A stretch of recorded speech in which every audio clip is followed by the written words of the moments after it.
Students, जैसा कि हमें पता है कि हमने अपनी पिछली क्लास में स्टडी हैबिट के बारे में पढ़ा था, जो हमारा एक साइकोलॉजिकल टेस्ट था। आज हम जिस नेक्स्ट अपने प्रैक्टिकल की बात करेंगे वो हमारा टेस्ट ना हो के एक एक्सपेरिमेंट है जिसका नाम है आपका ध्यान विस्तार, या इन इंग्लिश हम कह सकते हैं स्पैन ऑफ अटेंशन।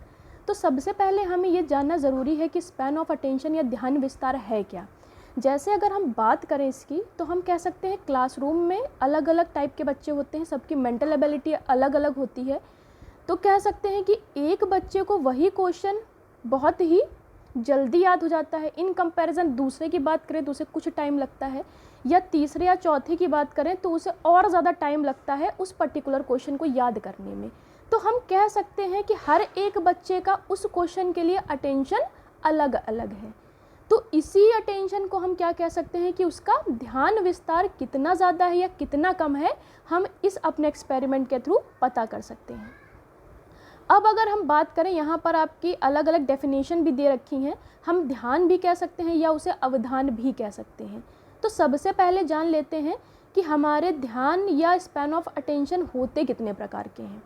तो सबसे पहले अगर हम बात करें कि आपका जो ध्यान है वो बेसिकली 3 प्रकार का होता है। कह सकते हैं ऐच्छिक हो सकता है, यानी जो भी चीज़ें हम अपनी इच्छा के अनुसार कर रहे हों उसे हम क्या कह सकते हैं, ऐच्छिक अवधान, या दूसरा कह सकते हैं अनैच्छिक, यानी जिसमें हमारे कोई भी इच्छा ना हो।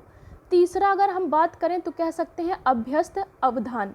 तो सबसे अगर पहले बात करें ऐच्छिक आपका अवधान या ध्यान क्या है। ऐच्छिक अवधान आपका कह सकते हैं जिस पर हमारी, यानी वो सारी चीज़ें जिस पर हम अपनी इच्छा के द्वारा अपना ध्यान केंद्रित करते हैं, वो हमारा कहलाता है ऐच्छिक अवधान। जैसे अगर एग्ज़ाम्पल लें, हमें कोई ड्राइंग बहुत अच्छी लगती है, हमें कोई मूवी बहुत अच्छी लगती है, तो हमारा क्या होता है, ध्यान हमारा उस पर केंद्रित रहता है। क्यों केंद्रित रहता है? क्योंकि पर्टिकुलर वो चीज़ हमें बहुत पसंद है, इसलिए अगर हमसे आज पूछा जाए उसके बारे में तो भी हमें याद रहता है। अगर हमें कई दिन बाद भी पूछा जाए तो वो चीज़ें हम क्या कर सकते हैं, एज इट इज़ बता सकते हैं, क्योंकि इच्छा के द्वारा उस चीज़ पर हमने अपना ध्यान केंद्रित रखा था। दूसरा अगर बात करें हम आपका ऐच्छिक अवधान में, दूसरा अगर हम बात करें इसी में, इसको भी हम क्या कर सकते हैं, ऐच्छिक अवधान को 2 प्रकार में हम डिवाइड कर सकते हैं। पहला कह सकते हैं विचारित और दूसरा कह सकते हैं अविचारित। जैसे नाम से क्लियर है, विचारित अवधान है यानी जिस पर हमारे विचारों का कंट्रोल हो, यानी जिस चीज़ पर हमने, यानी किसी भी चीज़ पर अगर हमें ध्यान केंद्रित करना हो तो हम बहुत ज़्यादा सोच विचार कर अगर उस चीज़ पर ध्यान केंद्रित करते हैं। जैसे अगर हमारे एग्ज़ाम आने वाले हैं तो हमें पता है कि हमें पढ़ाई करनी है, तो अब हमने क्या किया, यानी हमने ये सोच विचार कर लिया कि हाँ मेरे एग्ज़ाम आने वाले हैं तो पर्टिकुलर ये सब्जेक्ट मुझे पढ़ना है। तो ये हमारा क्या हो गया, विचारित अवधान, यानी विचार हमने अपने किए या हमने सोच समझकर उस चीज़ पर ध्यान केंद्रित किया, तो वो हो जाएगा आपका विचारित अवधान। दूसरा अगर बात करें अविचारित, यानी जिस पर हमारे विचारों का कोई कंट्रोल ना हो, यानी किसी भी प्रकार का जो हमने सोचा ना हो, जिस पर हमें किसी भी प्रकार का कुछ सोचने की आवश्यकता ना पड़े, तो वो क्या हो जाएगा आपका अविचारित अवधान। नेक्स्ट बात करते हैं अनैच्छिक अवधान की। जैसा पहला बात किया था आपके ऐच्छिक, ऐच्छिक में 2 प्रकार के थे, विचारित और अविचारित। उसमें सेकंड था आपका अनैच्छिक अवधान। अनैच्छिक कह सकते हैं जिस पर हमारी इच्छाओं का कोई भी नियंत्रण ना हो, ठीक, जिस पे यानी हम चाहते नहीं कि उसको याद रखना, या इच्छा के द्वारा उस पर हमने ध्यान केंद्रित भी नहीं किया है, लेकिन फिर भी हमें क्या है, वो चीज़ें हमारे ध्यान विस्तार में कहीं ना कहीं आती हैं। जैसे कहीं पर भी पटाखा जलता है या उसकी बहुत तेज़ आवाज़ होती है, तो हम उस पर ध्यान केंद्रित नहीं करना चाहते हैं, लेकिन हमारा ऑटोमेटिक क्या होता है, ध्यान उसकी तरफ चला जाता है। या हम कहें कहीं पर बहुत लाउड म्यूज़िक बज रहा हो तो भी हम क्या है, उस पर हमने ध्यान केंद्रित नहीं किया अपना, लेकिन ऑटोमेटिक क्या है, उन चीज़ों पर हमारा ध्यान चला जाता है। तो इस प्रकार का अगर ध्यान है तो हम उसे क्या कहेंगे, आपका अनैच्छिक अवधान। इसको भी हम क्या कर सकते हैं, 2 प्रकारों में बांट सकते हैं। अनैच्छिक अवधान को भी फर्दर हम 2 भागों में बांट सकते हैं। पहला कह सकते हैं सहज अवधान और दूसरा कह सकते हैं बाह्य अवधान। सहज अवधान यानी जो बहुत सहजता के द्वारा हमें पता चल जाए जिन चीज़ों के बारे में, यानी जिस पर हमने विचार नहीं किया है, हमारी इच्छा भी नहीं है उन चीज़ों पर, लेकिन फिर भी वो हमें क्या है, कहीं ना कहीं हमारा ध्यान केंद्रित करते हैं। तो अगर सहज की बात करें तो जैसे हमें भूख लगती है, भूख लगने पर हमें क्या याद आता है, खाना याद आता है। तो यानी ये अवधान आपका क्या है, यानी जब जैसे ही आपको एक उद्दीपक मिला, यानी आपको भूख लगी, उसके रिस्पॉन्स में आपको क्या याद आया, भोजन याद आया। तो इस प्रकार का अगर अवधान है तो हम कहेंगे कि वो सहज अवधान है।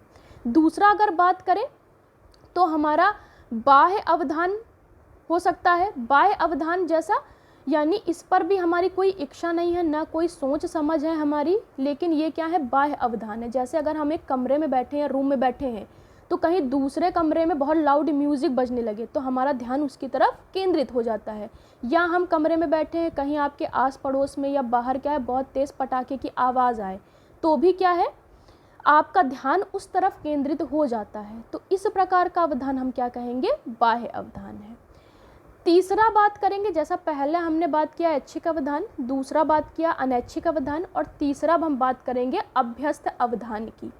अभ्यस्त अवधान क्या होगा, जिस पर हमारी इच्छा या उद्दीपक दोनों क्या हो, दोनों के गुण विद्यमान हो। यानी ऐसी आपकी प्रक्रिया जिस पर हम क्या कह सकते हैं, हमारी इच्छा भी हो प्लस हमारा उद्दीपक जो हो, दोनों के गुण सम्मिलित हो, वो हमारा क्या कहलाएगा, आपका अभ्यस्त अवधान। अभ्यस्त यानी जैसे हम डेली क्लास में जाते हैं, हम पढ़ाई करते हैं, फर्स्ट क्लास हमारा कौन सा है, सेकंड क्लास कौन सा है, थर्ड कौन सा है, तो अब क्या है, इन चीज़ों के बारे में हमें पता है। जैसे अगर हम बात करें कि पहला हमारा क्लास जिसका भी होता है, यानी उन चीज़ों के लिए हम क्या है, अभ्यस्त हैं।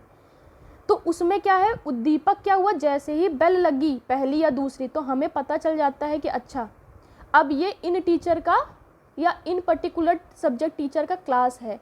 तो यानी ये हमारा क्या है, अभ्यस्त आपका अवधान है। यानी इसमें हम कह सकते हैं आपकी इच्छा भी समाहित है, यानी ऐच्छिक चीज़ें भी हैं, और दूसरा हमारे कोई भी उद्दीपक भी सम्मिलित है। तो इस प्रकार का अगर अवधान है तो वो हम कहेंगे आपका अभ्यस्त अवधान। ठीक, तो हमने सबसे पहले पढ़ लिया कि ध्यान विस्तार किसे कहते हैं, या फिर दूसरा हमने पढ़ा कि ध्यान विस्तार होता कितने प्रकार का है, जिसमें हमने 3 प्रकार के पढ़े, ऐच्छिक हो सकते हैं, अनैच्छिक हो सकते हैं और अभ्यस्त हो सकता है। अब नेक्स्ट क्लास में हम बात करेंगे आपके कि ये हमने पढ़ लिया थ्योरेटिकल एस्पेक्ट कह सकते हैं। नेक्स्ट हम बात करेंगे इसके प्रैक्टिकल एस्पेक्ट के बारे में, जो हमने प्रैक्टिकली क्लासरूम में सीखा है या किया है, अब हम उसकी बात करेंगे। देन आज की क्लास आपको समझ में आ गई होगी ध्यान विस्तार क्या है या उसके फर्दर कितने टाइप्स हैं। Okay, thank you class.